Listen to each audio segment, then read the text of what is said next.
man, it's just great to come down. Just driving from me just moving to Texas. My wife's from Houston, so we wanted to move closer to our in-laws for a little bit. But just driving down to San Antonio, we got here a little early just to drive through the city, and it's just so much excitement here in San Antonio. So to bring football back to this great city, man, it's just a blessing in itself. So I'm so thankful to have this opportunity, and what I'm trying to build is build this culture that I want our city to have here in San Antonio with our football team. How do you like about it? I guess you got to ask the players how they feel about it, because I've always been, being a former player, you look good, you play good, right? It's a swag thing with the players, and I think, do you see yourself doing big things in this club? Is Lindsey Scott? And as an alumni, I'm not playing again. Appreciate you guys. Thank you so much for coming out.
What is up, my friends? Having a little technical difficulty. I should have checked this. It wasn't working before. My camera's not turning on, and I'm not really sure why.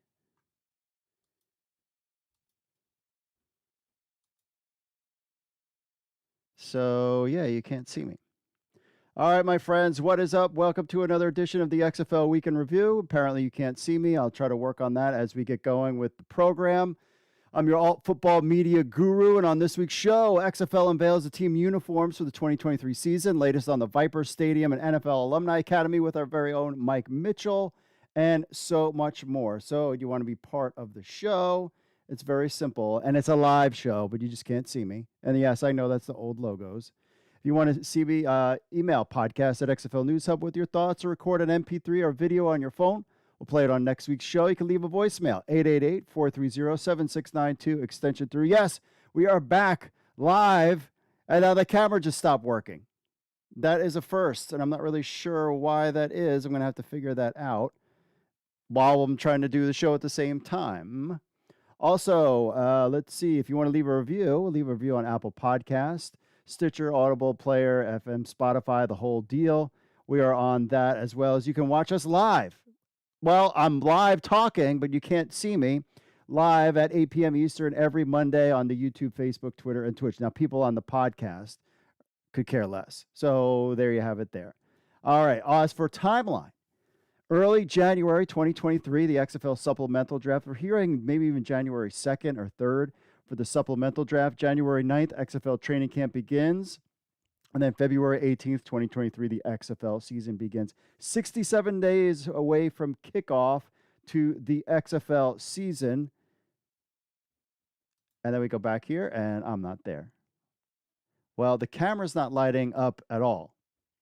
So, yeah, we'll just go with that. So anyway, make sure you like and subscribe to the channel. Smash that like button. Let's get this to 60 likes and notification bell. Hit that notification bell and get alerted when we go live on the air. We post new content. One of the things I wanted to bring up, even without a camera, you'll get to see my lovely face and my wife as well in person. This Thursday, December 15th at 6:30 p.m., we're going to be at the DC Holiday Meetup.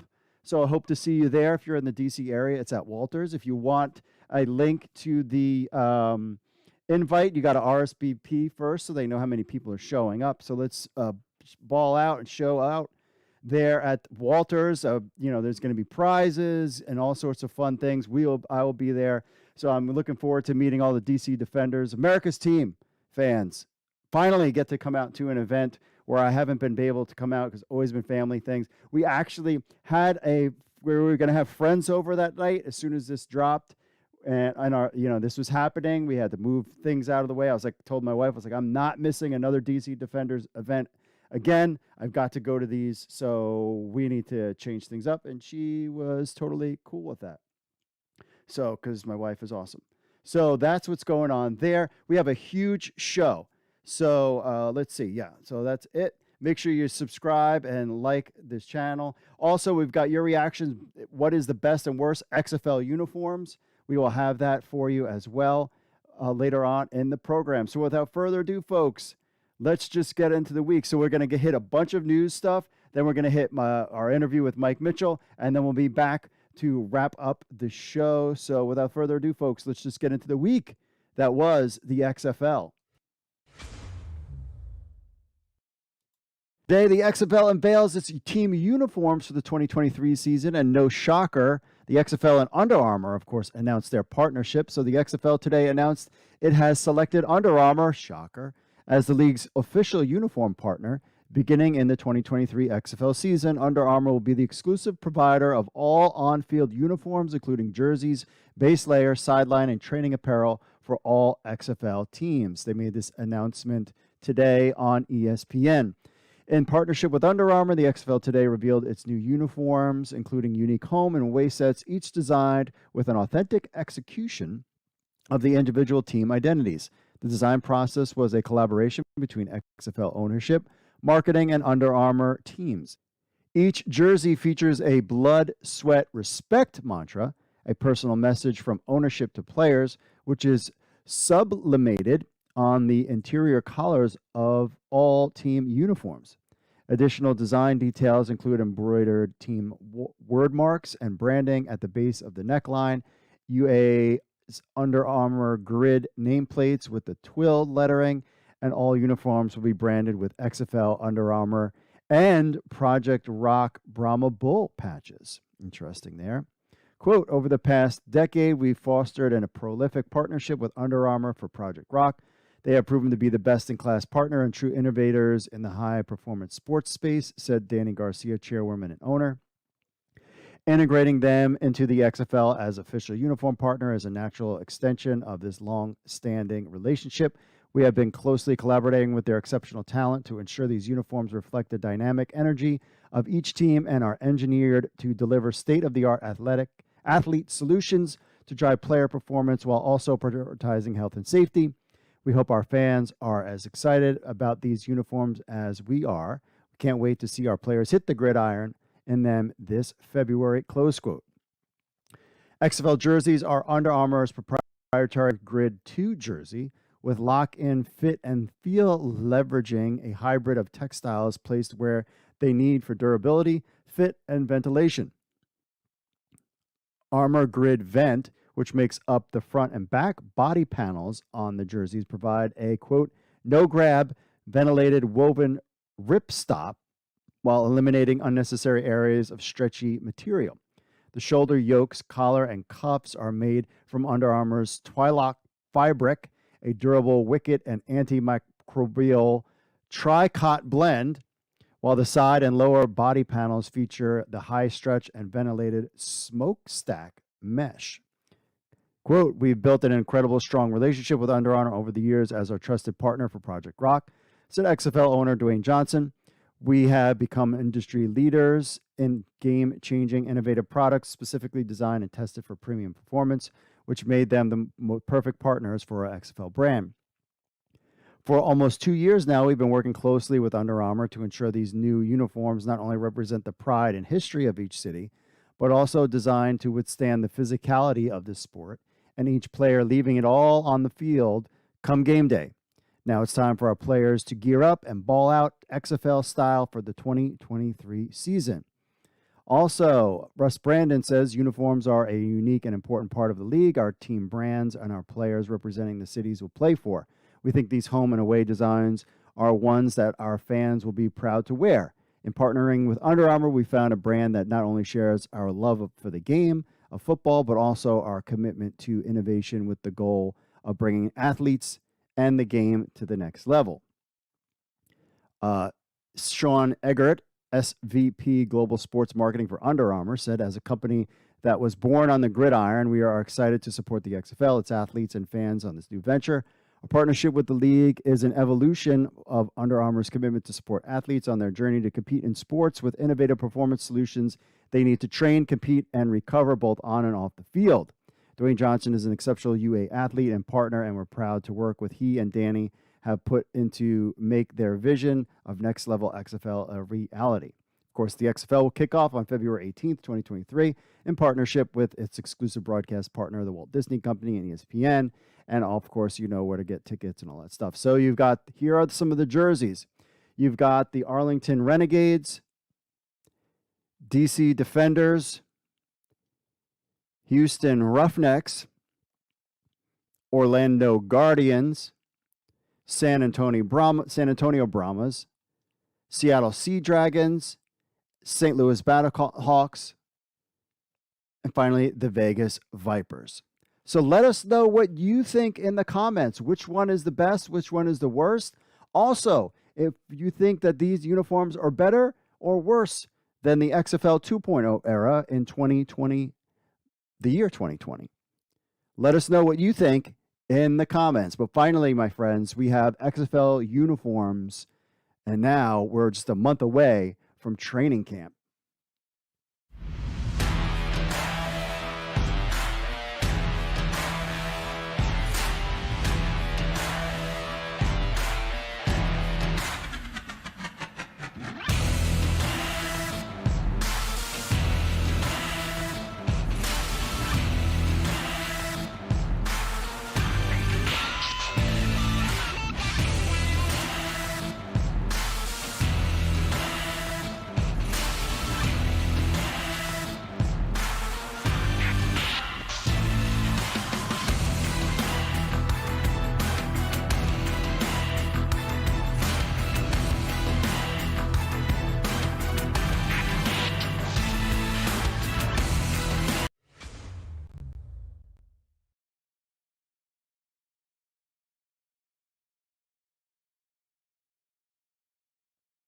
We have the official rule book from the XFL. They announced some key rule changes for the 2023 season, but they keep some old ones, kickoff, tiered extra points, just to name a few. So today, the XFL announced its official rules for the 2023 season, which includes innovative changes in the areas of clock management, player reviews, and late game possession designed to improve gameplay and enhance the fan viewing experience.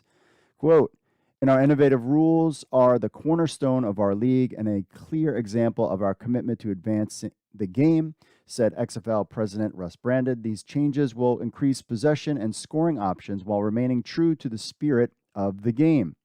Popular rule innovations such as tiered extra points and double forward pass will carry over from the 2020 season, which is good. Fans wanted that. Teams will also continue to line up 5 yards apart on kickoff, as they did in 2020, which resulted in fewer injuries and a 92% return rate. I have a feeling the NFL is very interested in that rule. Among the new game enhancements is an extra possession option, where in addition to an onside kick at any point during the game, teams may now attempt to retain possession by converting a 4th and 15 play from their own 25-yard line in the fourth quarter only. I believe that USFL had a similar rule as well. So this season, the XFL is also introducing a first-of-its-kind centralized command center for instant replay review and officiating, led by Dean Blandino, Vice President of Officiating and Playing Rules Innovation. I also believe the USFL did the same thing there. The fully cloud-based instant replay program offers live integration during replay reviews and oversight of officiating discrepancies during all 43 XFL games. Quote, in short, we studied the positive changes in gameplay, player safety, and fan engagement made in 2020 and have enhanced them to make the game and viewing experience even more engaging, said Dean Blandino. We're adding a new level of transparency with our officiating that no sport has ever provided, allowing us to be more consistent with our calls when there's a flag on the play. Instead of being separated in each stadium, my team and I will be together in the command center and will be responsible for initiating replay reviews and making streamlined decisions in real time. Do you want to check out the real XFL rule book? Well, they also have that online. It is, my friends, 126 pages long, full of all sorts of stuff. This is the official playbook. You can, if you really want to nerd out, you go to XFL News Hub or go to xfl.com and you want to check out the rule book. But you can see it's about 126 pages long if you're really interested in reading all about it, and you will be quizzed on it later. Not really. But below are some of the XFL's key new rules and modifications from 2020. So they are making some changes. So for game timing, clock will start following incomplete passes and out of bounds plays prior to 2-minute warning of either half. Clock will stop following first downs after 2-minute warning of either half. Play clock will increase from 25 seconds to 35 seconds. Now that is a big difference, change from the XFL. I will say, being at the games moved real quick. That's very interesting that the play clock has moved back from 25 to 35 seconds. Timeouts increased from 2 to 3 per team per half. Now you got to remember, and also the XFL will operate with a 35-second play clock. One of the things you need to understand is that they did play 5 games. They knew what worked, what didn't work. So I guess part of that process, and Dean Blandino was part of that. So I wonder if there will how they make changes with that. That's kind of why they know what works and what doesn't. That's kind of interesting. Overtime, no coin toss, no one possession wins, no ties. Consists of alternating attempts from opponent's 5-yard line, 3 attempts per team, 2 points per score or until the winner is decided. That's different. But the same thing where it's just basically a shootout, just not as many attempts. Options to keep the ball, 2 options to keep the ball after scoring, traditional onside kick anytime during the game, or 4th and 15 conversion from your own 25-yard line, a fourth quarter only thing. That's new. Instant replay. Head coaches are allowed 1 challenge of any officiating decision once per game, with final ruling made by designated members of the officiating department in the central location. Never been done before at this level. That's the difference, I think, maybe between the XFL's way of doing thing and the USFL, is having, they can, any rule that the coach can challenge, and they up in the booth, they get to decide. That's interesting.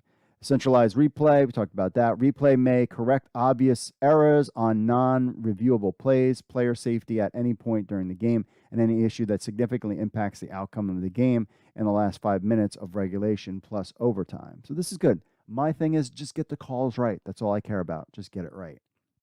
Kickoffs. Kicking team and return team start play 5 yards apart. Eliminates high-speed collisions and enhance player safety. More returns, less touchbacks. A 92% kickoffs returned in the XFL 2.0 compared to the 39.6 in the NFL. I mean, it's so silly why they do kickoffs now. I have a feeling the NFL wants them to test this, and they're going to see how it goes. I have a feeling the NFL will implement this rule in the next 3 years as part of their partnership with the XFL and getting this data. Average XFL drive started at the 29-yard line compared to the 25-yard line in the NFL. So that stays the same. Extra points, tiered extra points are back, which is good. Teams will have 3 options for extra points following a touchdown: 2-yard line, 1 point; 5-yard line, 2 points; 10-yard line, 3 points.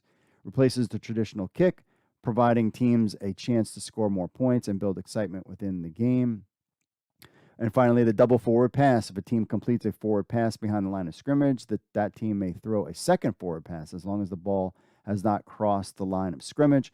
Once the ball has passed the line of scrimmage, no forward passes are permitted. Less risky because the first pass may fall incomplete rather than becoming a live ball lateral. I believe the double forward pass maybe was used once or twice. We'll have to see if how much of this actually gets used. Seems cool, but no one really used it in the beginning. The XFL, of course, will kick off on February 18th, 2023, in partnership with the Walt Disney Company, ESPN. So, what do you think? Leave us a review. Let us know in the comments. What do you think about the key rules? Are you happy with that they kept them? I'm pretty much completely satisfied. I think this is all great. The biggest one for me coming out of this is the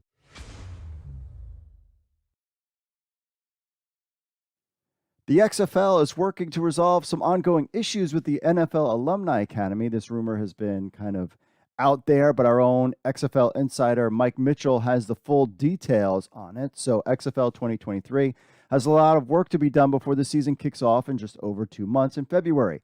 Even though technically the XFL is a revived league, it doesn't exclude them from the typical hurdles that other startup professional leagues encounter on their way to launch. The reborn XFL 3.0 has had its fair share of starts, stops, and hiccups in its path to 2023. No shocker.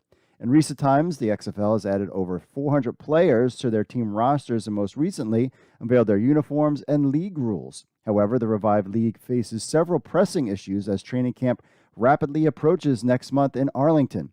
Chief among them at the moment is XFL 2023's tentative ongoing partnership with the NFL Alumni Academy. According to sources close to the situation, the XFL and Alumni Academy are working through resolving issues in their current partnership and agreement. The pause button is being pressed on the relationship until resolutions can be agreed upon. Remember The Rock, and still, XFL stuff is all over the NFL Alumni Academy's website, talking about their partnership with the XFL, and this was in the past in April. So the numbers game is a pro football player's worst enemy, especially for aspiring professional athletes. Less than 2% of all college football players make the NFL. And even the ones that do have challenges sticking in the short and long term because time and space are working against them. Every single September, nearly 700 players on NFL teams are cut and left outside the 53-man roster and practice squads. It's a yearly occurrence. And on the flip side, players who have been on NFL teams get replaced yearly by hundreds of college athletes entering the league. It's a never-ending cycle of job uncertainty for football players. The formation of leagues like the XFL and entities like the NFL Alumni Academy is designed to combat the challenges players face in starting and continuing their pro careers. The XFL gives an avenue for players to start and continue their professional journeys, while at the same time, the NFL Alumni Academy helps create a clearer bridge and path for players to enter and re-enter leagues. So, a partnership between the XFL and Alumni Academy on paper seems like the perfect marriage for all parties involved. A league looking for trained and pro-ready football players, an academy looking to have success in elevating their graduates, and the players better their chances of finding jobs. It's a win-win scenario, right? However, ironically, it's the numbers game that could affect the XFL's working relationship with the NFL Alumni Academy moving forward. And here's why. The problem? The numbers are not adding up. So the arrangement between the XFL and AA is simple on the surface. The two parties combine their scouting intel and data to select and then train players that they feel are NFL worthy. Graduates of the academy who don't end up in the NFL are promised an automatic opt-in roster spot on XFL teams in training camp. Notwithstanding the fact that there are no guarantees, a player on the 66-man training camp roster will make their final 50 for the regular season. Nonetheless, it is still a fair opportunity for the academy players. The plan is that academy conducts 4 player training sessions before the XFL league-wide training camp begins in January. Each academy session trains roughly 50 players, so AA hopes that at the maximum 200 of their graduates land on NFL teams comprised of 528 players in camp, 66 each on all 8 XFL teams. Before that, XFL player list gets whittled down to 400 for the regular season. In theory, the setup stands to benefit AA graduates and the academy because, as part of the agreement, the players gain an entry spot to play pro football. And if an AA-trained player makes an active XFL roster during the season, the academy gets 30% of the player's weekly league salary to cover the complete cost of tuition. AA receives a portion of the weekly graduate salary until the $13,000 tuition is covered. something that the players do not owe unless they secure a job. If a player gets into the NFL, the expected free fee for the academy is $21,000. Okay, makes sense. Following the math so far? The success of transitioning graduates into a pro football league would help expand the academy in the future, open the door for more agents and players to choose them as the premier training grounds for pro football athletes just outside the NFL. But here is where the XFL and AA partnership have encountered issues that both sides are trying to resolve. As presently constituted league-wide, after the November's draft, the XFL and all 8 of their teams have 457 players combined, and the number could go down by January. After all, some of the league's drafted players have already found homes on NFL teams, and option players have until December 26, based on the terms in their signed letter of intent agreements. After 12/26, drafted players must commit to the XFL for 2023. So for the moment, that leaves presently only 71 roster spots open for the XFL's January supplemental draft. Individual teams can have no more than 66 players. For example, the Arlington Renegades only have 10 openings, with 56 players on their current roster, while others like the Orlando Guardians have only 6. Herein lies the rub.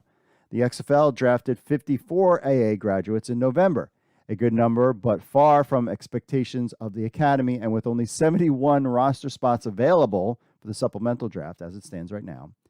With the XFL teams expected to draft players with expiring contracts from other leagues like the NFL and USFL, it makes it impossible for the nearly 200 AA graduates to find a training camp spot in the XFL. Now do you understand what the problem is? Even if the league did add 71 academy players in their next draft and ignored the outside football talents, it would still fall short of expectations under the agreement between the academy and the XFL. Really, after the draft is when people started looking around being like, wait a second, this isn't going to work. Unnamed graduates from the NFL Alumni Academy who recently completed training have reached out to Mike Mitchell to express their disappointment in not being drafted by the XFL. So they were like, cool, I'll be in the Alumni Academy. Worst case scenario, I'll get drafted in the XFL. Draft happens. They don't get selected. What the heck is going on? They were told that competing AA would guarantee them a shot. And it looks like it didn't for all of them. The Academy has been informing some players that camp spots will be available to them in January through the draft, but the numbers game will simply not be able to accommodate all the graduates. Solutions moving forward. Quite frankly, this is an issue that the XFL's football operations should have seen forthcoming. The demand is high to get into the league, so much so that sources have indicated that over 300 USFL players have reached out to intermediaries about joining the XFL in the new year.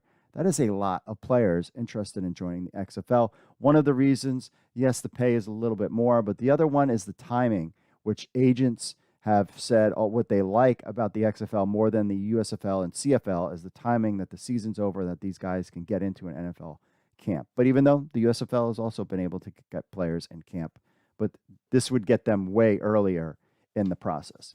So that's not counting the over 100 players on NFL practice squads and on the fringe of them who have had contract with the league with the last several months.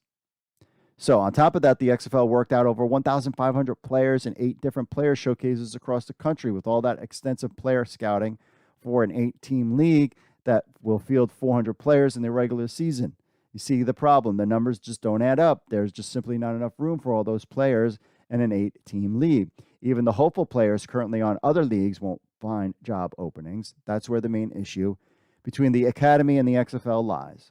For the XFL and the AA to continue on, they have to have some sort of financial compromise to make up for the number of graduates who won't get an opportunity to latch on an XFL roster before the season starts. Although the partnership between the AA and the XFL is an exclusive one, the XFL will need to open the door for graduates to pursue other opportunities beyond their league and the XFL. After all, if the XFL doesn't have room for these players, other leagues surely will. Hashtag the USFL. The plan was for AA grads to be at the ready during the XFL season in Arlington as the first line of call-ups and workout players in the likely event that teams incur injuries. Perhaps that can be expanded upon somewhat. During the XFL 2023 season, the Academy graduate pool is supposed to take the place of individual teams or centralized league practice squads. So maybe the XFL can increase their rosters from 50 to 52 or even 55 during the season, with AA grads serving as the only add-on additions. Okay, that would kind of work out, expanding the rosters. You remember, you don't want to upset the balance between you and the NFL. That would look bad for the league. So outside of expanding rosters, what's the financial solution? In layman's terms, perhaps the XFL can cut AA a check to help cover tuition costs lost by the Academy. If AA was wishful hoping that 150 to 200 graduates made the league's active roster at $13,000 per player to cover tuition costs, the Academy would receive 1.9 to 2.6 million, and that is the best case scenario. That is a big check to cut. Maybe it would be better to just expand the rosters. I don't know. What do you think? Based on the current roster availability and number of AA players currently on XFL rosters, even with an upcoming supplemental draft, it's more than likely that the number of grads ending up on and training camp rosters ends up being between 75 and 80 range tops. Even if, hypothetically, 75 Academy players made an active roster and made a full XFL season, it would net the Academy just $950,000, a far cry from what was expected by the AA. Perhaps the XFL can split the difference by paying to cover the Academy's lost potential money. Who knows? So no one can easily surmise or understand the Academy's point of view on the growing frustration in their partnership with the XFL because a commitment is not being honored to its fullest. Ultimately, it's always the players who end up getting shifted in the numbers game. Now, on a positive note, and what is a negative development, there will be hundreds of players getting an opportunity to play pro football from January till May because of the existence of the XFL. Players will get a chance to play professionally and get game film during telecasts on ABC, ESPN, and FX. It's still a winning situation for some Academy graduates like Hawaii standout and current San Antonio Brahma, Calvin Turner. However, from a PR standpoint, it can be a hit for the XFL for not only failing to live up to a promise, but miscalculating the demand of players who want to play in their league. In an effort to ensure a ready-made in-house pool of players to their league in a competitive landscape for talent, the XFL went into overprotective mode to guarantee a pipeline. Ultimately, the XFL has to find a way where everyone wins in the end, players, coaches, scouts, and everyone else who don't want to feel like they've been left stranded on the sidelines. We have check out XFL News Hub for our interview with Executive Director of the NFL Alumni Academy, Dean Dalton, talking about their partnership. But it seems like the numbers game is the problem for the XFL. Will they get this resolved? I have a feeling they will. I mean, basically, it's amongst friends. You know, there's lots of relationships between the XFL rank and file and the NFL Alumni Academy. So it's just a matter of figuring out what works for everyone.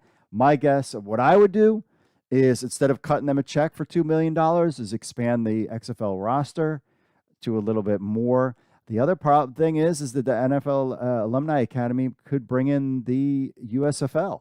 And maybe the partnership is that the XFL gets first dibs and then the USFL gets the rest. That's also a possibility too, but I don't know if the USFL would want to do that. But having their name associated with the NFL would help their product as well. So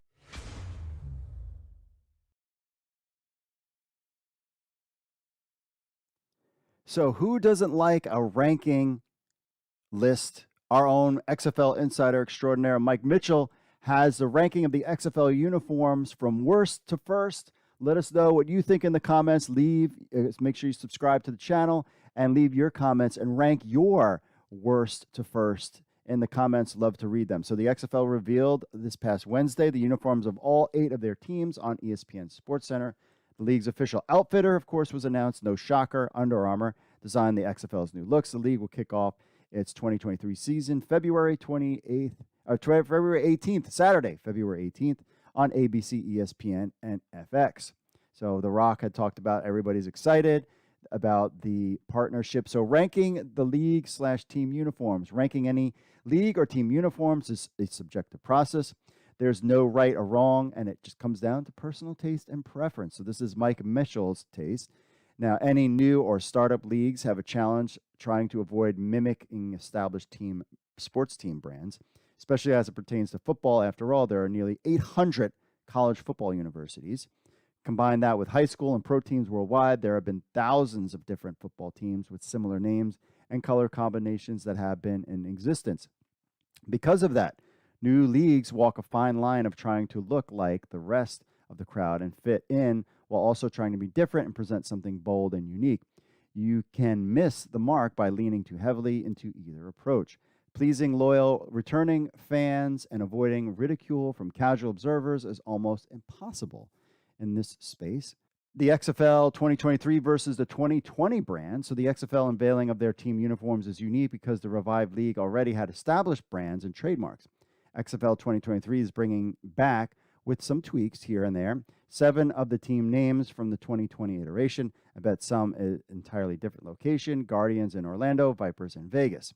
It is a bit different than the USFL's adoption of brands and logos from 4 decades ago. But the XFL could easily have just copied and pasted the returning brands from 2020 that had widespread acceptance.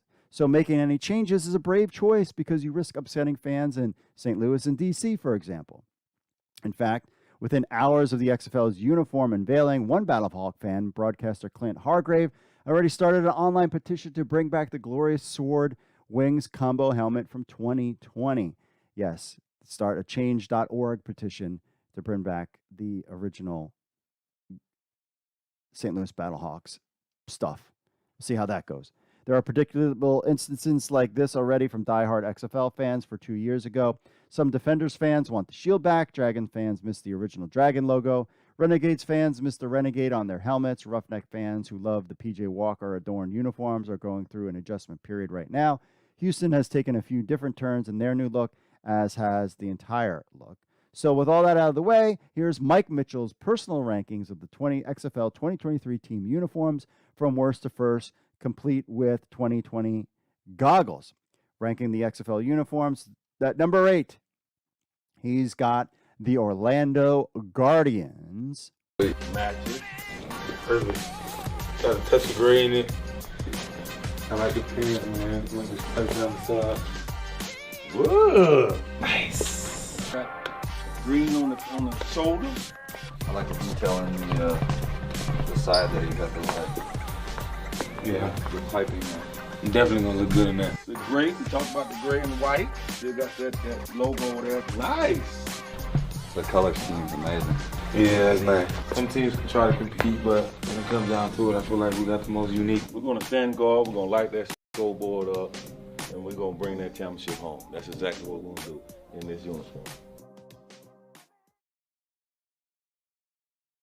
Number 7, and you could read all about his stuff on XFL News Hub, his reasoning why. At number 7, he's got the Seattle Sea Dragons.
At number 6, the Arlington Renegades.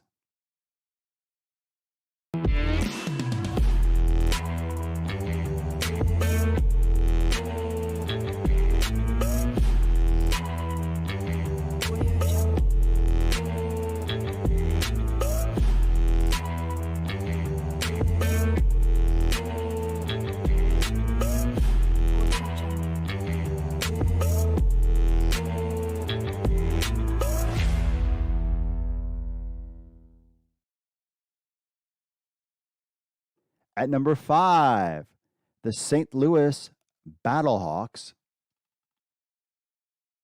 People have been telling me like this is going to be the go-to uniform for the XFL, so I'm excited to see what it looks like. Oh God, I'm excited. Wow, let's go. Ooh, Look at this. Under Armour. The arches, I love it. That's really nice. That's a great idea. Looks good, feels good. I like the helmet, the silver. It's nice, man. Love the helmet. Really nice, clean. Numbers on the side. Oh, okay. I like the logo in the back. We got Under Armour. We're rocking it. This is great. Ooh, I like these. These are awesome. So, I mean, it's something to get excited about. Players are going to love it. I love it.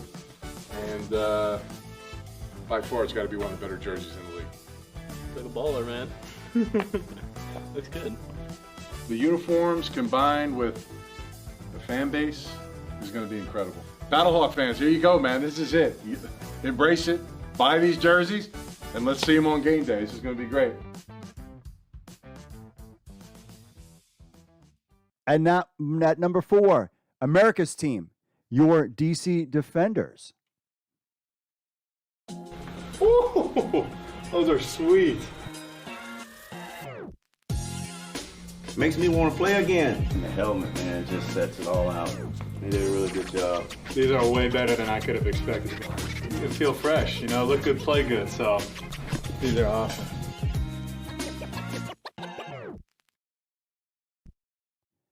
At number 3, the Houston Roughnecks. Wow! Look at this. I like this. This helmet, that is really sharp. Ooh, okay. I like the color. I know. Definitely look pretty fresh. The jerseys are great. It's new. It's exciting. They'll look good in them. Put that on, we'll be ready to go.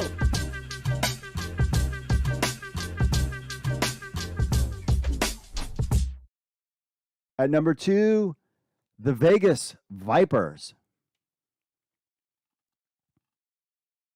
Is somebody gonna jump out at me? Where we stopping at? Fire it up, man. Which one it is? Man, I'm super excited. I can't wait. Here we go. Wow! Look at this. Oh yeah. Whoa. Ooh, I like these. These are awesome. See the snake skin on the numbers, the snake skin on the side, the snake skin on the side of the pants. Makes me want to play again. Like a baller, man.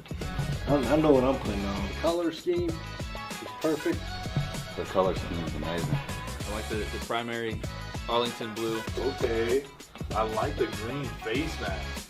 That's what I'm talking about. Feel fresh, you know, look good, play good.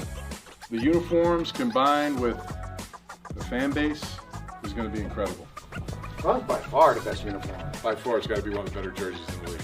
Some teams can try to compete, but when it comes down to it, I feel like that's the most unique. We got the best one. Yeah, we for sure got the best. Without a doubt. We got to have the best uniform for sure. Without a doubt. Best unis in the XFL, by far. It's new. It's exciting. They'll look good in them. And the number 1, according to XFL insider extraordinaire Mike Mitchell, the San Antonio Brahmas coming in at number 1.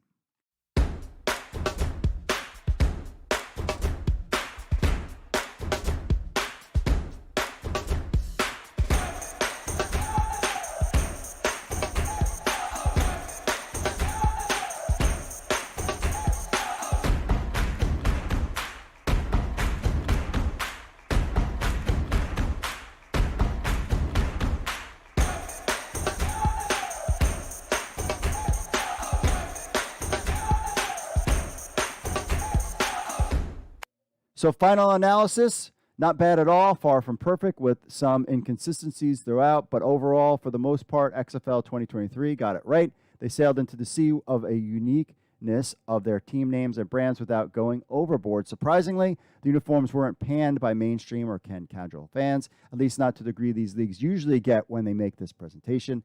the go-to insult into the past for any sports team that they've used logos and uniforms has routinely been look like an XFL uniform, close quote.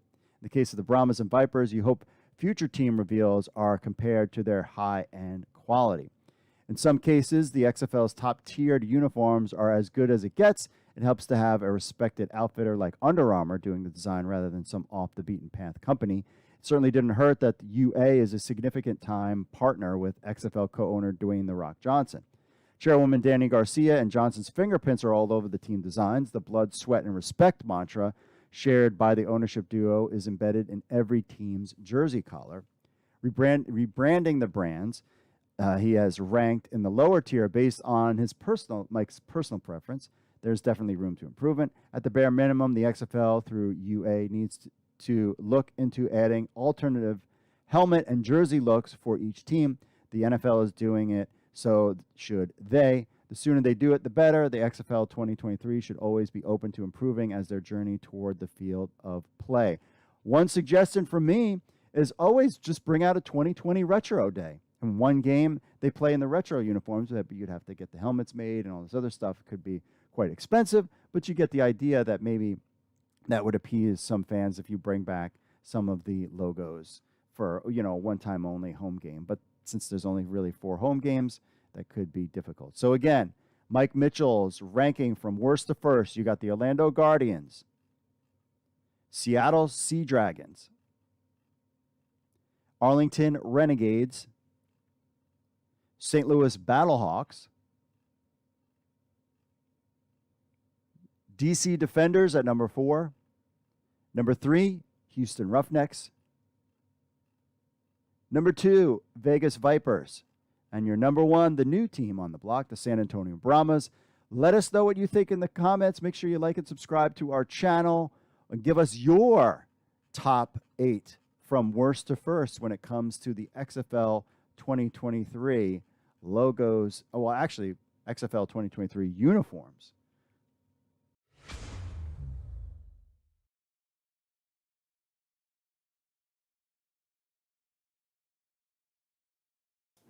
So the XFL made an announcement today that might be a little premature. So first they said Ben Kurt from Houston will be placed on Houston's team, and Derek King, DC, will be assigned they were both assigned today. So the XFL announced that Ben Kirk will be part of the Houston Roughnecks, and Derek King will probably be part of the DC Defenders. They have been signed to XFL teams. Ben Kirk is 27, played collegiately at East Carolina and Virginia. Go Virginia Tech. He has NFL experience with Atlanta, Green Bay, and San Francisco. King, 25, played collegiately at Houston and Miami before signing with the New England Patriots. After going unselected in the 2022 NFL Draft, he also had a brief stint with the Carolina Panthers. Of course, the XFL kicks off, blah, blah, blah, blah, blah. You know the situation. However, later on in the day, Ben Kirk sent out the following message. He says, about the XFL, I didn't think I was going to have to write anything like this today, but the report came out that I was, quote, assigned to the Houston team. This is true. However, I have not signed a contract with the XFL. The timeliness of the media report is unfortunate and maybe just a coincidence for many different reasons, and to the fault of no one in particular, this opportunity no longer feels like the right one to pursue. I'm choosing to spend this offseason with my wife and daughter back home to experience some normalcy for the first time in a while.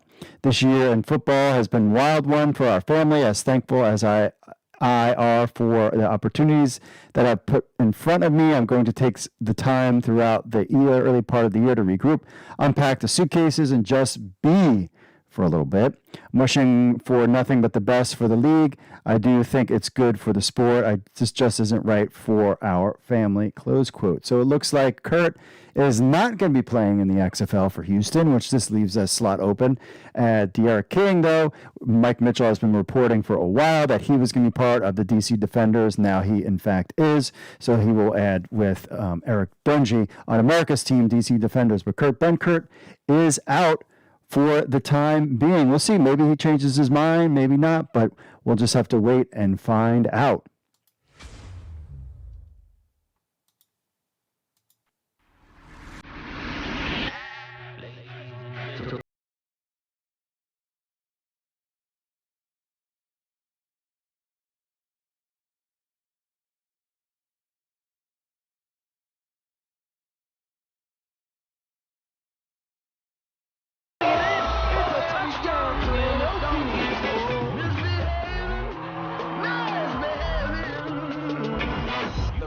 being here has just like been electric, man. The lights, the owners' boxes.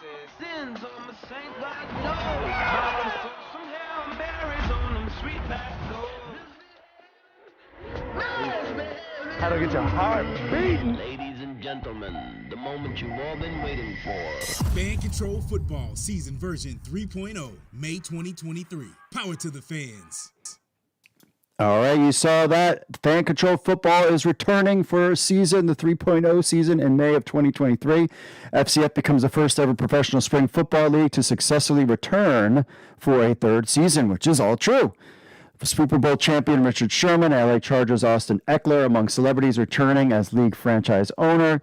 League to host open tryouts in Atlanta, Orlando, Houston, and LA in January and February. So Fan Control Sports and Entertainment, FCSE, today announced the return of Fan Control Football for Season 3 in May of 2023, making it the first ever professional spring football league to return for a third season. FCF is the only professional sports league that empowers fans to make key decisions for their favorite team, including calling plays in real-time. Go Team Aoki. The weekly action for season version 3 will return to Atlanta. They have a beautiful facility there. You saw it in the video, with games played weekly at FCF's state-of-the-art venue. Quote, "This has been an incredible journey to bring our vision to life," says FCSE CEO and co-founder Saurabh Farandi. Heading into Season 3, our team has done what no other league has been able to do, thanks to our passionate fans. Without them, we wouldn't be here today. I can't wait to take it up a notch again in Season 3.0. LFG, let's freaking go. FCSE launched FCF in February 2021 to redefine football for the digital age, combining the competitiveness of live sports and engagement of fantasy sports with the interactivity of video games into a live stream, leaned-in fan experience. It is a lot of fun to watch and be a part of.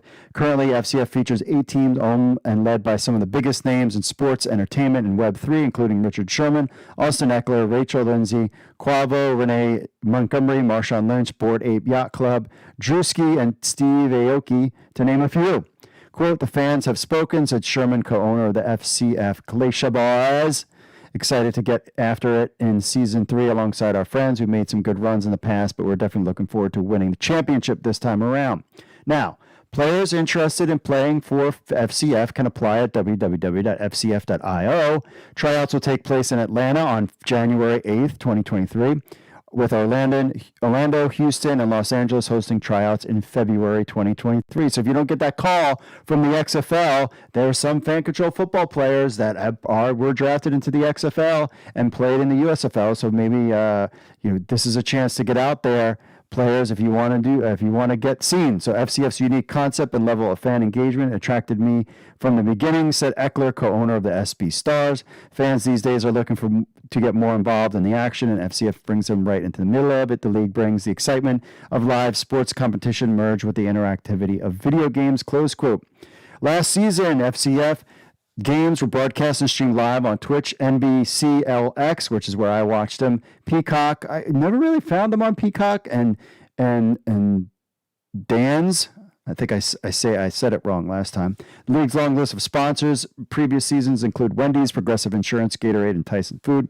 FCX experienced a record-breaking year for Season 2.0, including 21 million live views, more than double the league's first year, becoming one of the fastest-growing sports channels on Twitch.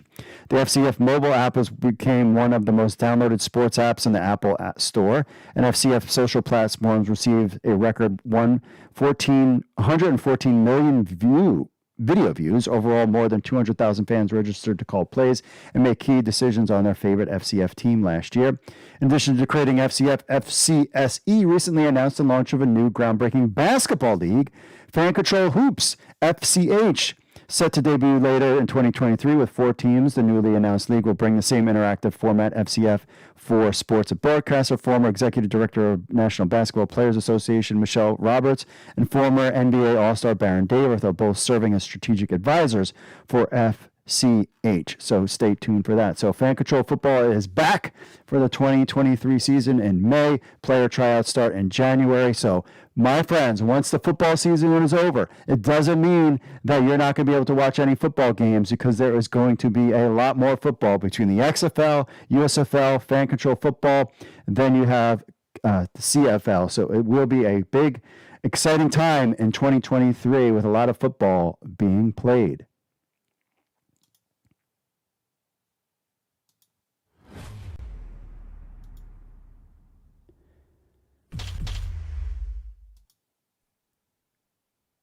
All right, we're here with the man, the myth, the legend, XFL insider, the GOAT, as he doesn't like to be called. But Mike Mitchell, thanks for being on the program.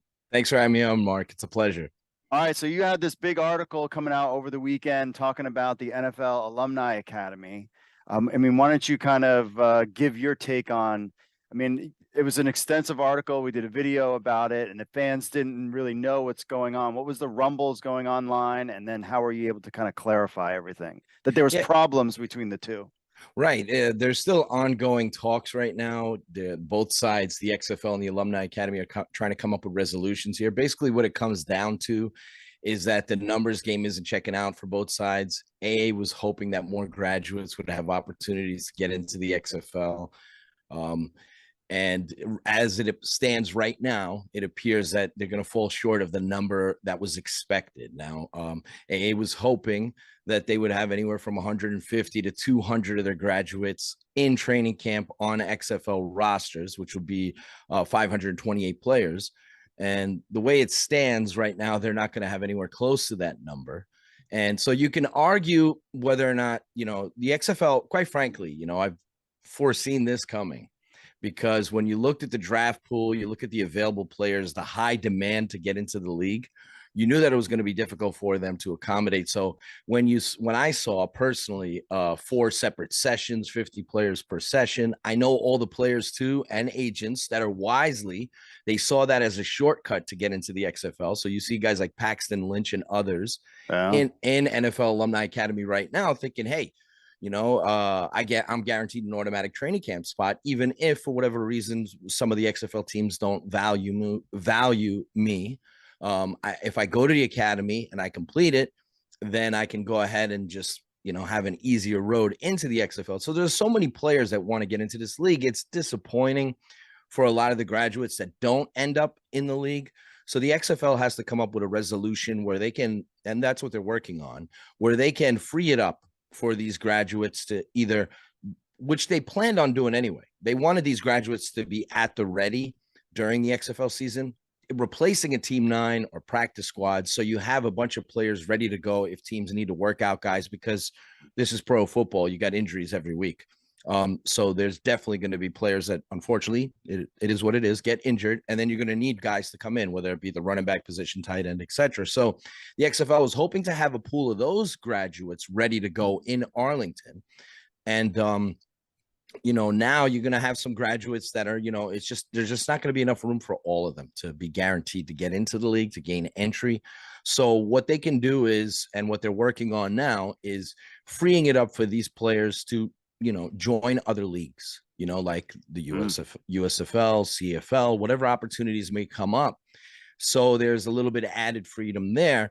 The problem too with the academy is that they were promised it's roughly $13,000 per player tuition. These players go into the academy, work out and train there for free. And then if they make an NFL team or an XFL team or whatever league, then a portion of their tuition is covered every week in the weekly player's salary, I believe 30%. So the academy stands, if they don't have, let's just say 100 of their graduates in the XFL who finish out the entire season, they stand to lose a decent amount of money there. So the XFL, I mean, easy for me to say, but they could, if they wanted to, try to split the difference there and cover the costs of whatever amount of graduates the academy expected to make. So say, for example, the XFL has 75 academy players that do make active rosters, finish out the whole season, but the academy expected 125, 150. Then, like I said, easy for me to say, but the XFL could, let's just say they wanted 150. The XFL could cover the cost of tuition, because the academy, this was a big thing for the academy. They're hoping it, we see the name NFL attached to them, but they're really like the academy in and of itself is a startup, and they're trying to build themselves up. They want to become the premier destination for football talents that are right outside the NFL. So, they've had some academy players end up in the National Football League, but it's been a very small percentage to this point. Well, a partnership with the XFL, you can basically point to, you can tip your hat to it and say, hey, guys came to our academy. Now they're playing the XFL. hopefully a few of those guys, Calvin Turners, all these talented guys, end up in the NFL, and the academy can say, look, we created a bridge for 75 guys to play in the XFL, and now 20 of them are on NFL rosters next year's training camp, and they're trying to make it. And so you can use that as a promotional tool, as a selling point for come to the academy, and that's a selling point for agents and players. Look what happened, right? So, there's a little bit of disappointment there. They're trying to work through it. Both sides are trying to work through it, come up with resolutions. What we don't know, and what I don't know specifically, is if there was anything in writing in terms of how many players were guaranteed. We heard the sales pitch. We heard, a guaranteed entry spot, all that. But how much of that was actually, contractually? Do they have a number? Is there a contract that says XFL promised 200 players or what have you? So, there are a lot of ways you can look at it. It can end up being a stain on the XFL from a PR standpoint, because you hate making promises that you can't fulfill. It hurts players. Players are always, for lack of a better term, screwed over when it comes to the numbers game. So it hurts players that, disappointed guys who wanted to get in, have an opportunity to play pro football, and they're not going to get what they thought they were supposed to get. I think also another issue here in this whole process, which I've been digging on every day through messaging and sourcing, is that the XFL and Alumni Academy were supposed to have a partnership in terms of who was selected to be invited into the academy. And I think what we saw, whatever it was, 54 players that were drafted by the XFL in November that came from the academy. But I think what I know and what I've heard is that a lot of players that were invited to the academy that weren't necessarily on the XFL's priority list from their teams and football ops. So the good, that might create a little bit of the disconnect here, because the good thing about the XFL, you had Emery Hunt on your show. Yeah. And the good thing about the XFL is the football ops team is not forcing draft picks on players. They're not forcing assignments. So if you see like a player and you go, wait a minute, AJ McCarron, he's 32 years old. He's a veteran. Why is he in the league? He's in the league because Bruce Gradkowski and Anthony Beck wanted him, reached out to him and recruited him to come play in the league. Now you can question whether or not they should be targeting veteran players like that.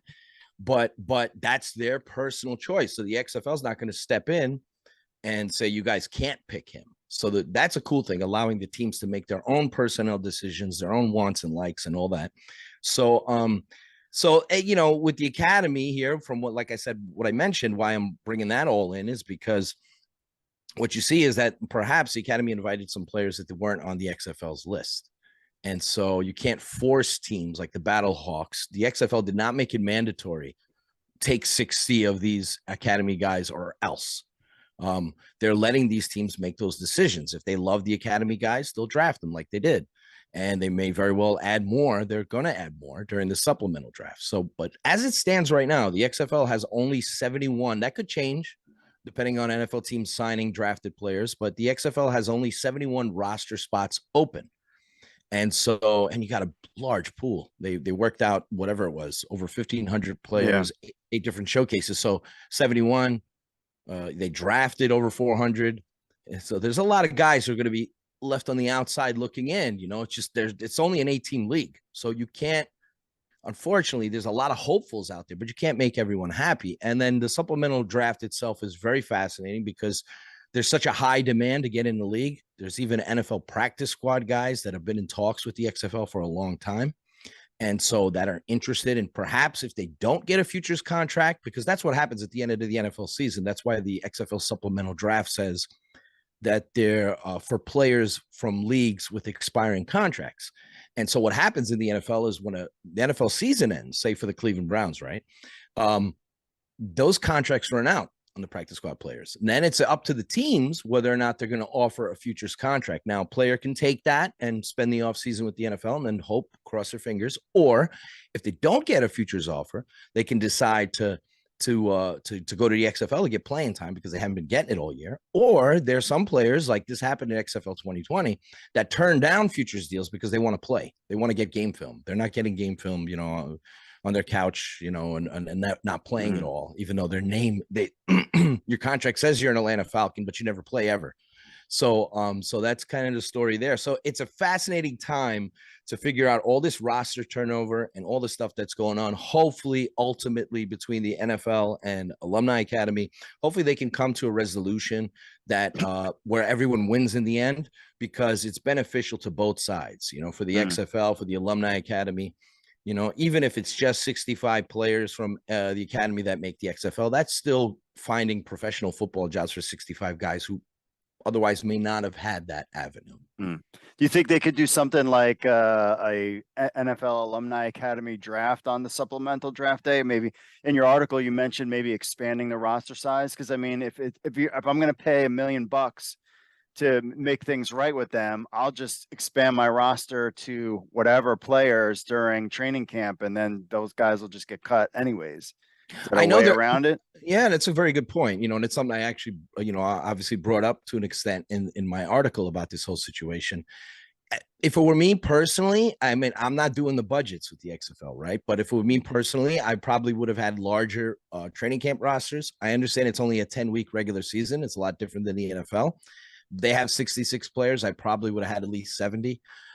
They could decide to expand. I think I mentioned that in my article. Maybe I don't know how realistic it is, but they could decide to expand the regular season rosters as the year goes along. From, let's say, the USFL did something similar. They started out with very tiny rosters and then ended up expanding. And they had games where they had no backup quarterbacks and all that stuff. So you could expand from 50 to 52 or 50 to 55. Would be ideal. I'm all for, that's why I love these leagues. I'm all for more guys getting jobs and opportunities. I'm all for that. So it's an option. I don't know if they'll do that, whether that's in the cards or not. I know they have 45 active on game days, 5 inactive every week.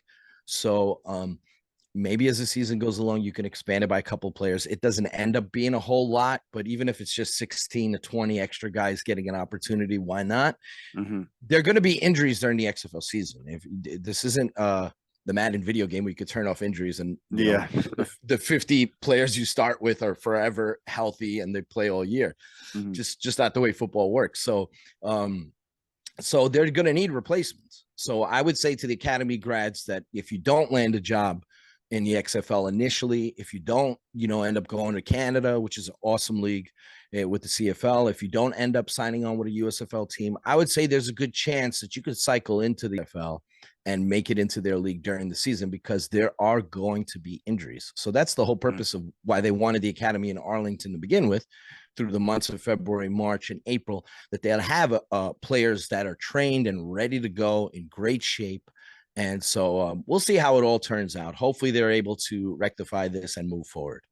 Okay, speaking of the academy, what about, so a couple things is the transfer pool. We have one of our guys, Gavin, write an article, and Emery Hunt had mentioned too, about the XFL looking into maybe who is going to make that jump. Do you think, have you heard anything about maybe some college players being part of the supplemental draft here in the next month? I haven't, to be honest, I haven't heard anything specifically about that. You would figure that that would be an option. I know that's something the USFL talked up a lot in 2022, but there weren't very many, if any, players that made that leap and that decision. We saw the success of Kenny Robinson, went from being a transfer portal player, ended up playing in the XFL, coached by Tim Lewis on that Battlehawk staff. Tim Lewis is now in Arlington. And they did such a great job that the XFL actually had one of their players drafted by an NFL team. Robinson is still on the Carolina Panthers 3 NFL seasons later. So that's a success story in and of itself, just making an NFL team and then being there for 3 years, being drafted. So that was a cool story there. You would think, and I heard Emery, it was a great interview you had with him. And Gavin's a very good writer. So that's a great topic to cover. You would think that a lot more transfer portal players would entertain that option. It's just ridiculous right now with the transfer portal. It's gotten to the point where hundreds upon hundreds of players are going into it, and they're hoping for another opportunity, another window for them, trying to capitalize on NIL and all that, trying to benefit financially from that, get a little extra coin while they're in college and play at a place that maybe appreciates them more, whatever the case is there. But I haven't heard any specifics. We're focusing in on the supplemental draft, but I wouldn't count out additions to rosters after the supplemental draft. There might be, because the way it works out now, the USFL, it's a little more clear there because guys' contracts expire on 12/31. So if there are XFL teams right now, say for example the Arlington Renegades that have an interest in a Jordan McCrary to play center, his contract expires on 12/31. He can just join his former coach Jonathan Himbaugh in Arlington. So he coached him in Birmingham.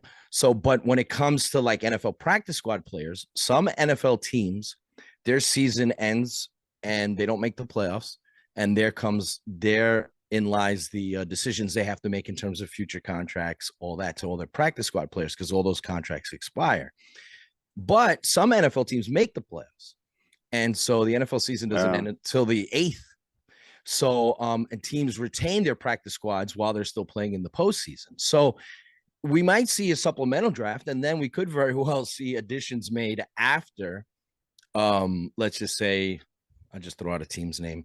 Let's say the Commanders make the playoffs, and they don't unfortunately go all the way. If they have players on their practice squad, say January 12th that the XFL is interested in, then or January 15th or what have you, then the XFL could sign a few of those guys to come on board. So I don't know if there's going to be any late arrivals from the transfer portal itself. I think Emery did a very good job of breaking that down and why that should be a viable option for guys.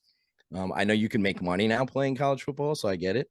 And that college experience comes and goes quickly, and you won't get it back. So it's a great thing. But I would think a lot of those guys would, look into the XFL and USFL option. It's something I would do if I was in the transfer portal. It's got to be a two-way street too. So I'm sure that the XFL's football ops team and their team football operations teams have scouted a lot of these players in college. I know they have. And so there could be some guys in the transfer portal that they would love to add to their teams. But it's an interesting decision because, some players like quarterbacks or what have you, they want to be assured that they're starting, that they're going to be starters. And the pro teams can't guarantee that, so it's like you might come in as quarterback number 4 and might not make the roster. So that's where the transfer portal guys have to consider if they're going to make that pro jump. Am I not going to get playing time? I'm going into transfer portal so I could get more playing time. And then what if I go to the XFL and I don't get my playing time?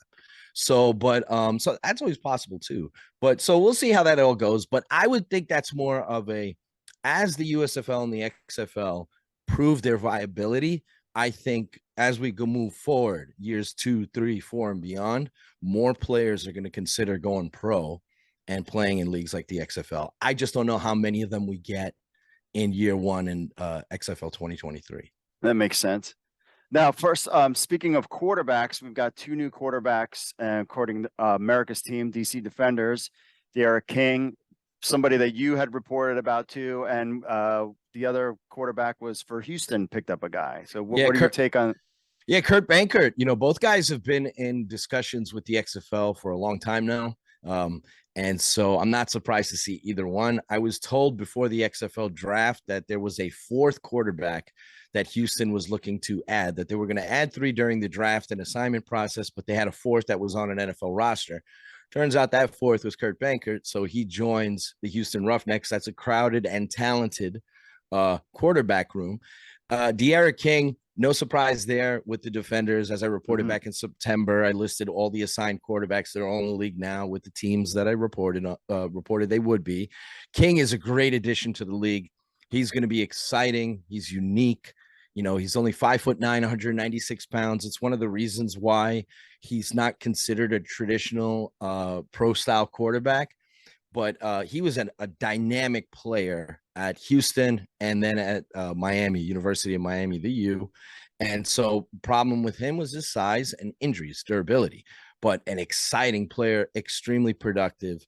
The Defenders are going to have a fun offense. Like if you're a football fan, that duo of Eric Dungy and De'Ara King, I could see both of them playing every week because they're both dynamic runners. It's almost like a Taysom Hill / Kyler Murray combination, those two.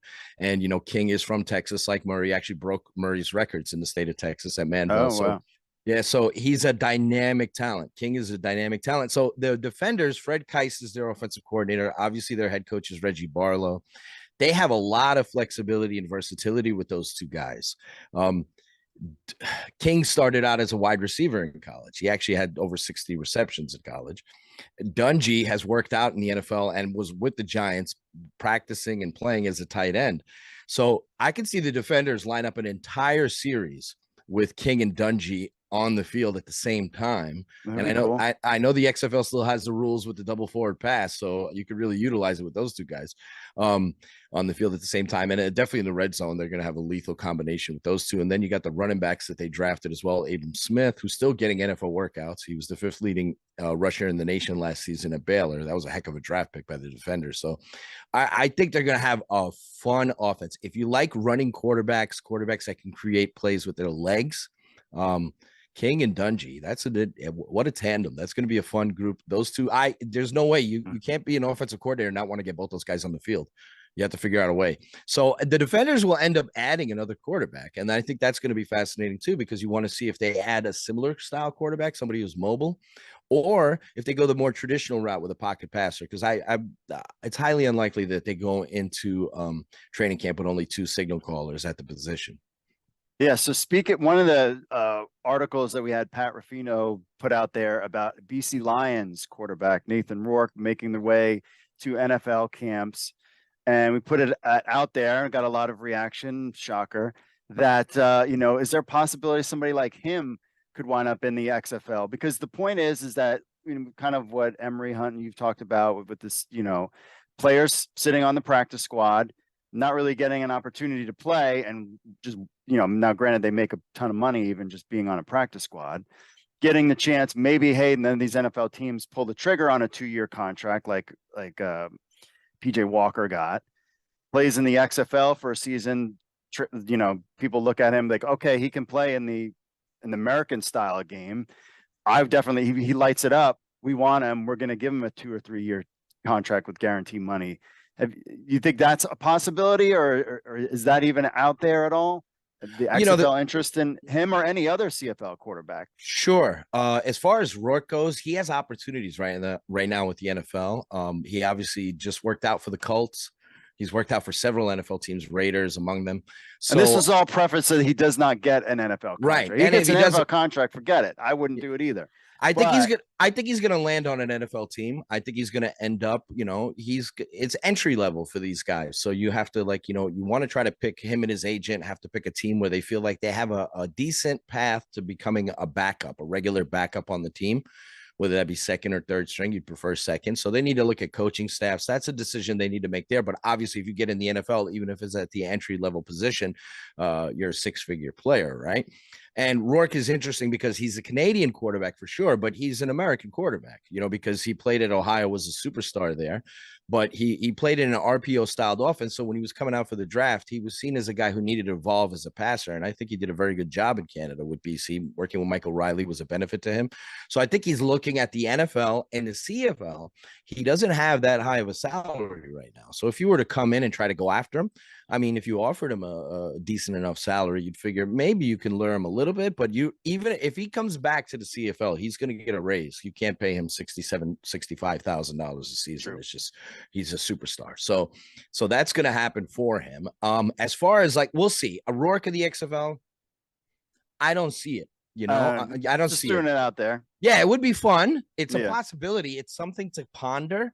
For sure. And I understand why Pat would, write about it. It's something to consider, right? It's a different angle, but I don't see it. But, anything's possible. As far as other CFL quarterbacks, it's going to be interesting to see in the next few weeks with CFL free agency starting in February, which isn't ideally lining up with joining the XFL. Be interesting to see what happens with a guy like a Vernon Adams.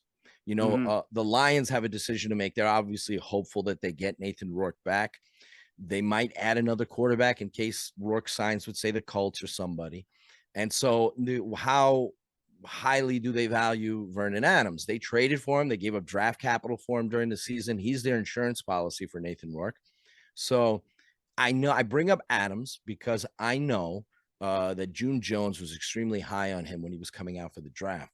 And he's from the Pacific Northwest. And Jones is coaching in Seattle. So there might be some, and I know of a few CFL players that they're more, I don't want to use this term saying they're on the lower rung of rosters, but there are some CFL players that are trying to get out of their contract so they could come join the XFL. Because right now the way it works is their free agency doesn't start until February. So you kind of need permission, kind of sort of. And there might be some players on the lower end of CFL rosters that have already played in the XFL. I'm aware of a defensive back actually played on Montreal that that's looking to find his way back in. So so that there's that possibility, although the timeline doesn't quite work out. Of some CFL guys joining the league, but everybody's more interested in the quarterbacks, right? So, but we could see that again, like the transfer portal. I think the CFL pipeline, guys leaving the CFL to join the XFL, that's something more for the future. I'm not saying that there won't be a few guys here and there sprinkled in. We've already had like the defenders. They took a defensive back that was on the Calgary Stampeders that got out of his contract there, and Motley, who's a DC boy, DC native. So yeah, the quarterback stuff is a lot more sexy. Nathan Rourke would be fun. Vernon Adams would be fun. I'm not ruling it out. You can't rule out anything, but I would be surprised on the Rourke front. Adams, who knows? We'll see. Yeah. So let's jump to the other pending issue out there is the Vegas Vipers. I would say if there's two knocks on this regime, I mean, when we went with the 2.0 era, I mean, things were pretty smooth. I don't really remember anything kind of hiccups or anything. In this 3.0 era, granted, things are different now. We've got the Vegas Viper situation, the working with the really actually you could throw in the CFL and that whole talks, right. But you've mentioned that before that they were kind of not ready yet and kind of waiting the whole COVID stuff out. So what are you hearing anything about the Vegas Vipers? What's going on with their situation? Is it Cashman Field or? See that every day, this is daily. Like even before we started this interview, I was in my DMs, like looking at a bunch of different messages because it's constant digging on this situation. Because right now, there are a lot of people that are working extremely hard in the XFL that are understaffed that are hoping that the Vegas situation gets cleared up because it's holding things up. And so it's holding up other teams because you want to release team schedules. You want to be able to sell tickets. You want to know itineraries, travel, all that. That's true. And so there are a lot of people right now working in XFL on other XFL teams that are like, come on, get this done already, So I get it. They're getting antsy, And so as far as specific stadiums, good Lord, I know that the desire from the get-go was Allegiant. There have been hiccups in there. I'm not saying that's been ruled out. But I'm not so sure that the Davis family, Mark Davis, is too favorable. It's unfortunate with the XFL coming into that building to begin with. That's created a problem. And then from there, I've heard that even though Cashman may very well be available, it's the league itself is not too keen on that general area downtown or the facilities there. I've heard that they've entertained high school football stadiums. The most notable one is Bishop Gorman. Again, it's a nice stadium. It's for high schools, it's high end, but as far as facilities and everything else, it's not quite up to snuff for a pro football team. And then you have the Las Vegas ballpark, which is a desirable stadium. And when you look at them, they have a minor league team there, the Las Vegas Aviators. It's a 10,000 seat stadium. They do very good attendance, especially for minor league standards, minor league baseball standards. They average close to 7,000 fans per game. The XFL would destroy that. If the Vipers played in that stadium, they'd sell it out every week.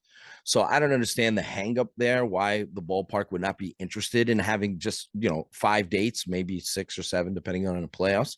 So I don't understand why they wouldn't want to guarantee, because 10,000, they would max that out very quickly. So no disrespect to the Las Vegas Aviators, who are a nice ticket there, but the XFL would top that. So I have no doubt about that whatsoever.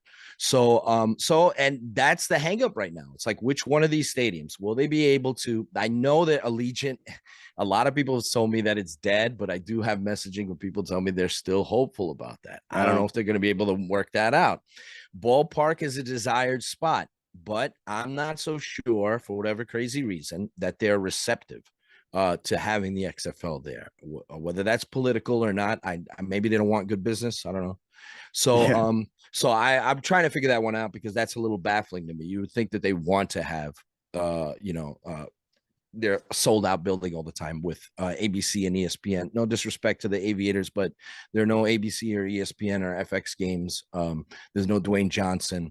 You don't have the Rod Woodsons and all that. You don't have that cachet, celebrity cachet, a sports celebrity cachet attached to the Aviators. If you put a gun at people's heads, they wouldn't be able to name 2 Aviator players, let alone 1.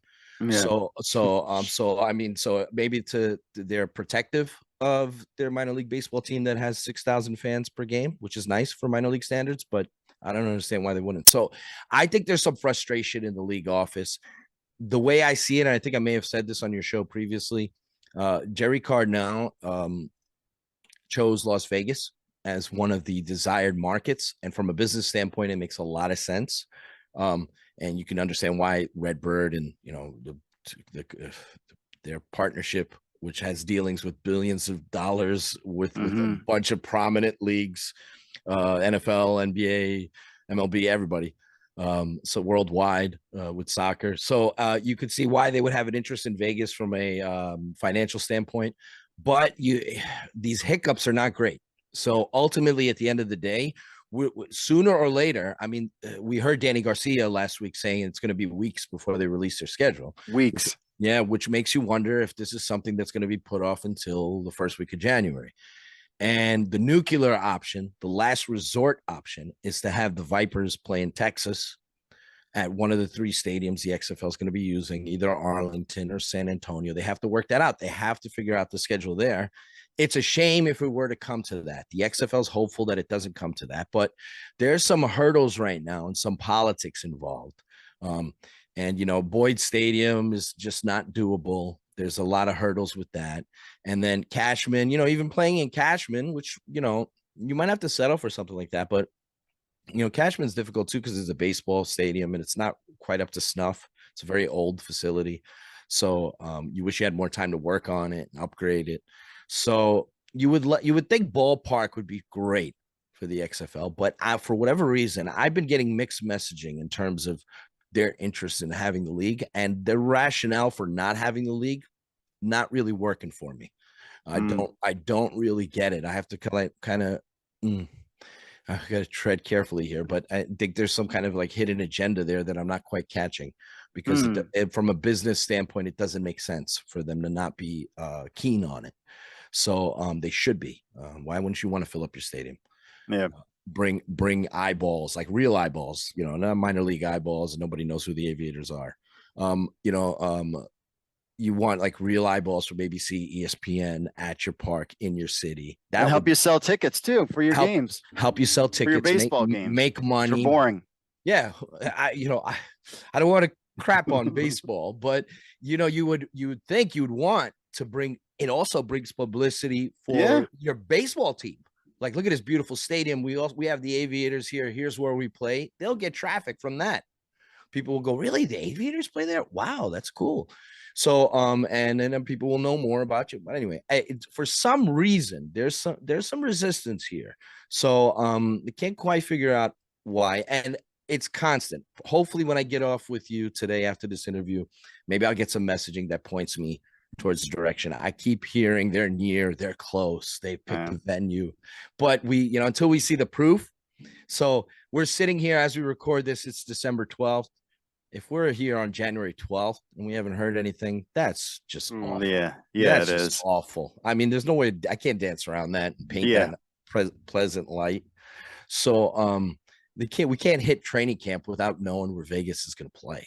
I mean, yeah, that's the fear there. But I'll tell you what, Aviators, like, I'm not going to hate on you. I like all sports that give people opportunity.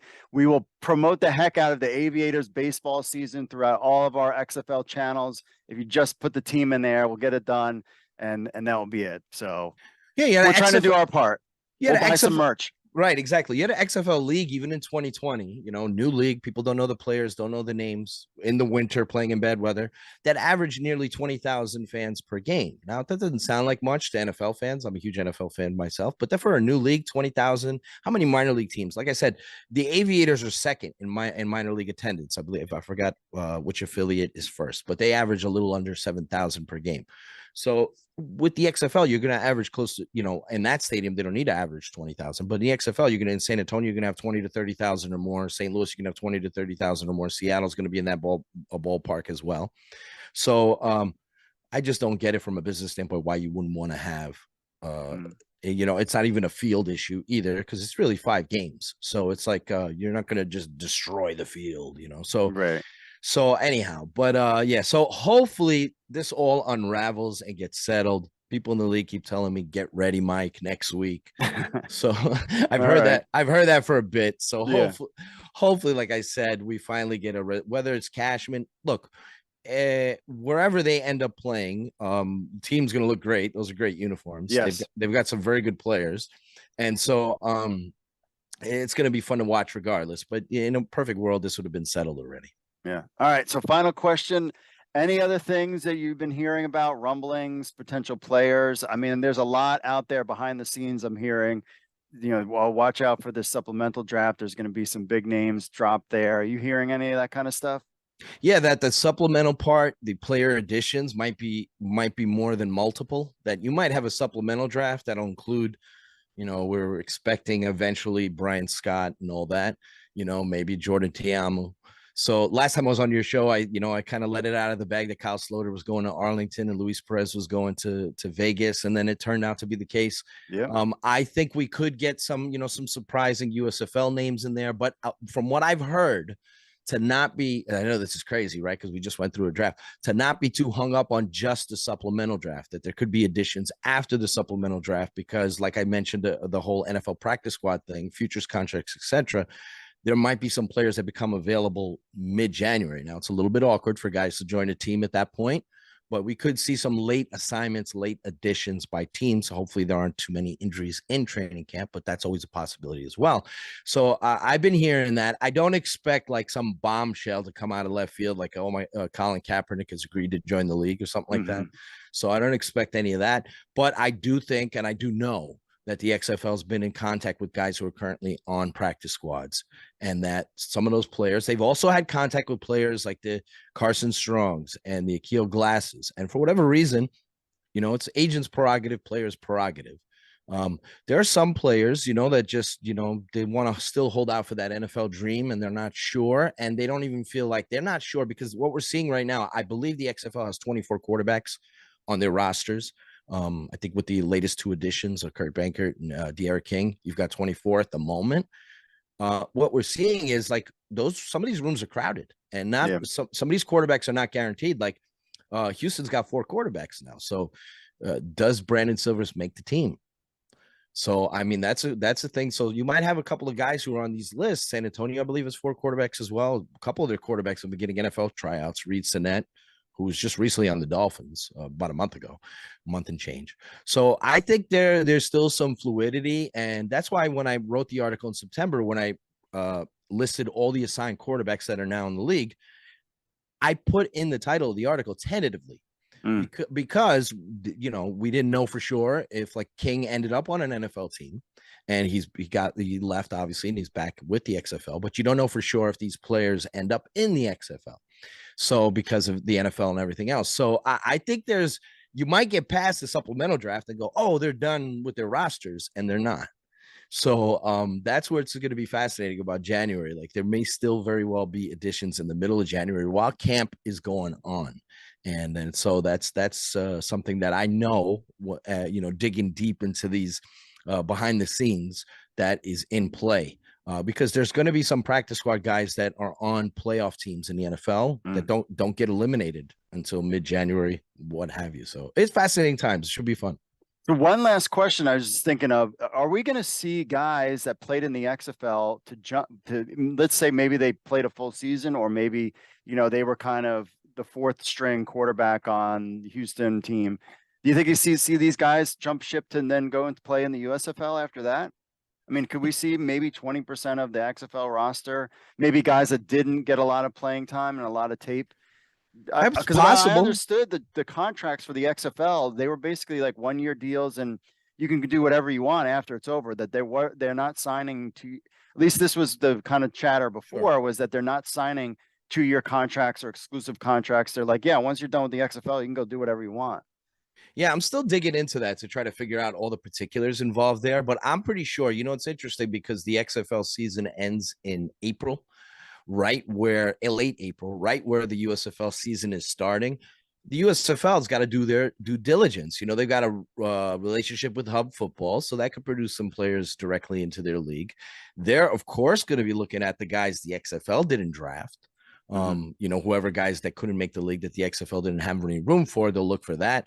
You'll look at XFL training camp cuts. You got to remember there, you're going from 528 to 400 players when the regular season starts. So that's 128 players there.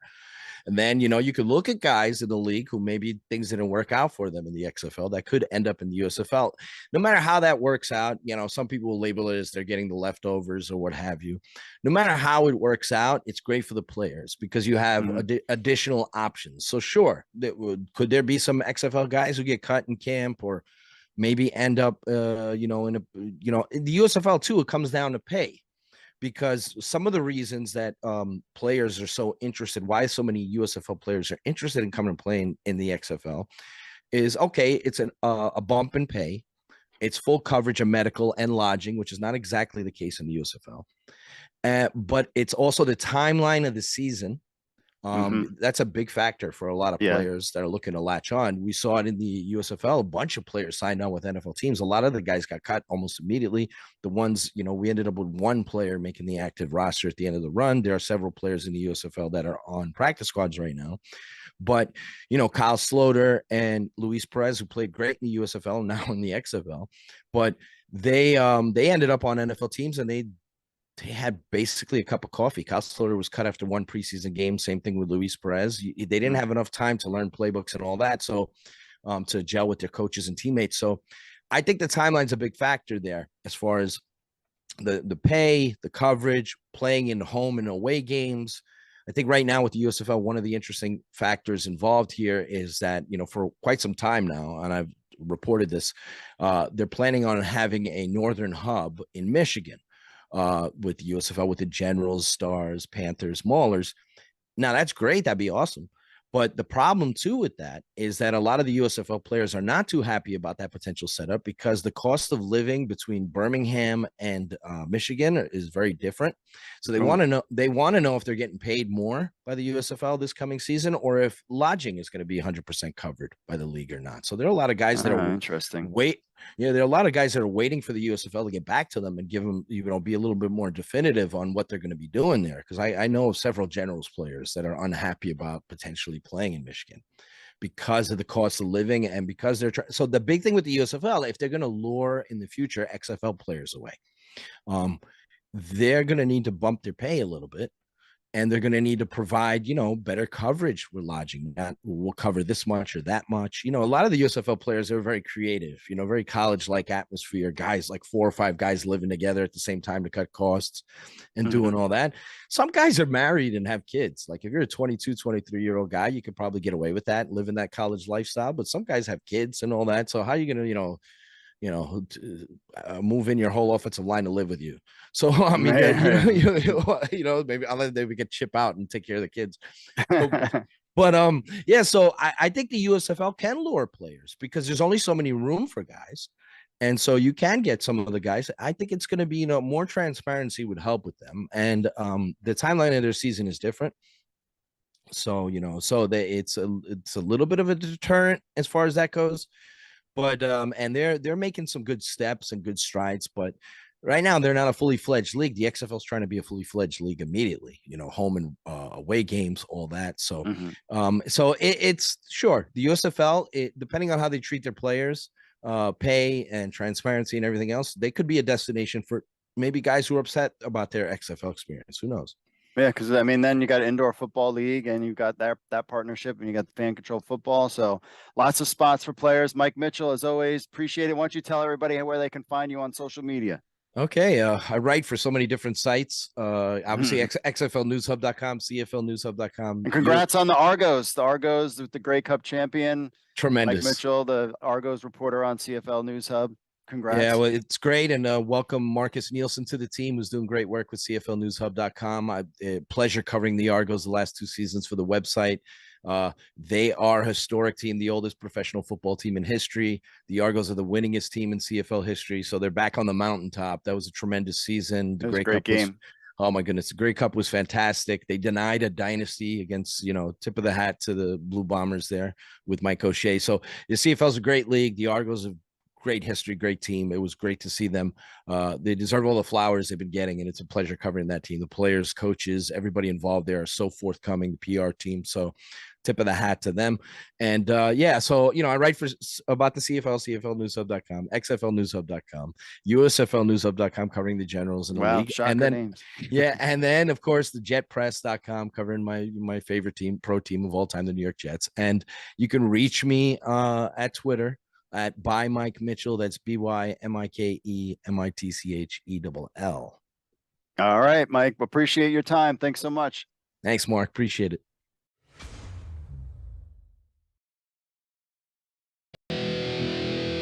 What's up, XFL Army? If you're a fan of the XFL News Hub and you have a telephone, which I know all of you do because you're sitting there playing on your phones all the time, then why not download the XFL News Hub app? That's right, it's on iTunes. It's on Android. We have an Android version and an iPhone version of the XFL News Hub app. So what do you get? You get the latest news from XFL News Hub, the premier source of XFL news in the universe. Plus, you get push notifications when we have breaking news. You will be the first to know. You can leave a comment on some of the news right from your phone. Plus, you get this podcast on your phone as well. Remember, you can leave us reviews on the Google Play Store or iTunes. It links to our other social media accounts, and so much more. Be in the know. I know you're on your phones. People are on their phones all the time. They never get off their phones. So why not just download the XFL News Hub app on your Android or iPhone today? All you need to do is go to the Google Play Store or iTunes and just type in XFL News Hub. That's XFL News Hub. Download our app on your phone today.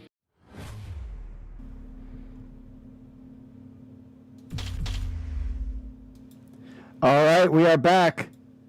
That's right, we are back. What do you think of my picture now? Oh, wait. There it is. I fixed it. There you go. That's my picture. I know. We couldn't get the camera working. I think the only way to fix it was to reboot the computer, and I can't do that during a live stream, so you have my picture there instead. How's that? Is that good? Appreciate Mike Mitchell coming on the program, as always. Lots of informative stuff. And so thanks him for being on. Also a reminder about the DC meetup I'll be at. So that will be on Thursday, December 15th at 6:30 at Walters in DC. You could make sure you RSVP. If you don't have information on that, email me, podcast@XFL News Hub, and I will get that off to you. So just a reminder there. Also some reminders. How are we doing with our, let's see here. Is that not going to work either? Okay, fantasy football. Well, I'm winning this week, 117-98. Looks like I got the win there, but my guy here, I'm only playing the guy that's 1-12, Red Storm. And he didn't even bother switching his lineup because Alan Lazard and Michael Pittman are on buys. So, yay, I get the win there. But the problem is, overall, it's looking like Gary's game-changing team looks like he will finish first place. We have one more week left. I'm in 9th place. I don't know what the heck happened. In my other leagues, I'm like right there. This one, of course, this is the listener league, and I do terrible. In Lake Erie, Silver Tongues is in second. We're tied with Will Wonder's team. StatX DC4L, and Falkaholic is fifth, and Blob Stars is sixth. I'm outside looking in. I need a lot of things to happen for me to make that, but I never give up. I never give up on my fantasy football season. Also, speaking of fantasy football, make sure you check out News Hub Fantasy so that you can play fantasy football, XFL fantasy football, USFL, CFL fantasy football, pay-per-view, pick'em games, all sorts of stuff coming. As soon as we get the schedule, then we can have the pick'ems thing set up. And I'm thinking the CFL schedule, there's rumors that the CFL schedule might be coming out this week. So then that will give me a chance to get that system all ready to go for you guys. So that's coming soon as well. All right, let's get to, well, first of all, you get to see my picture again. Let's get to some of your social media stuff before we wrap up the program. Again, thank you everybody on the comments. Real quick in the comments, just let us know what you think. Who is your favorite Best uniform and worst uniform, give us in the comments. We'll finish up the show with you guys. On to the Facebook. Let's see here. Actually, wrong one. Facebook on the BC Lions, Nathan Rourke, should he go to the XFL? And here's why. That, of course, totally pissed off the CFL fans. Look how much people reached, 20,000, all of these different, 88 comments, all sorts of stuff. Do you think these are all XFL fans? Absolutely not.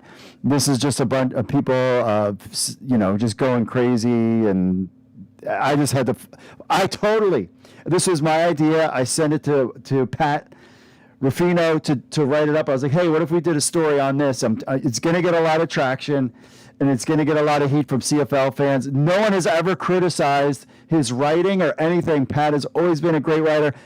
Anything you could think of. This is tweaked fans. Look at all these comments. It's just so funny. You guys totally fell for it. Now, again, we talked about it with Mike Mitchell. Do I think it's going to happen? No. But I just thought it would be an interesting thing if he was just going to, at best, if the NFL teams would get him, is that they would put him on a practice squad if he's getting practice squad money, or he's on a practice squad now and he gets cut. Is there would he choose to play in the XFL, or would he go to the BC Lions and cash in? Depends on where he's at. So I just thought it's just kind of an interesting thing to think about. You're getting all offended by it, then what does it say about you and your personality and your issues? It's not my issues. It's just something to think about. If it tweaks you and you get all bent out of shape about it, there's something with you, not me. Jordan talking about, should the XFL draft players from the player transfer portal, something that Emery Hunt on our show had brought up. Jordan says, would be an interesting option. The grad transfers would be my target, but I'd have to see something from an NFL representative saying that it is an idea that they would also look to be thought they would be basically being useful for them as well. I agree with Mike Mitchell. I think that probably most likely that if it does happen, and this is not my picture, this is because the camera stopped working.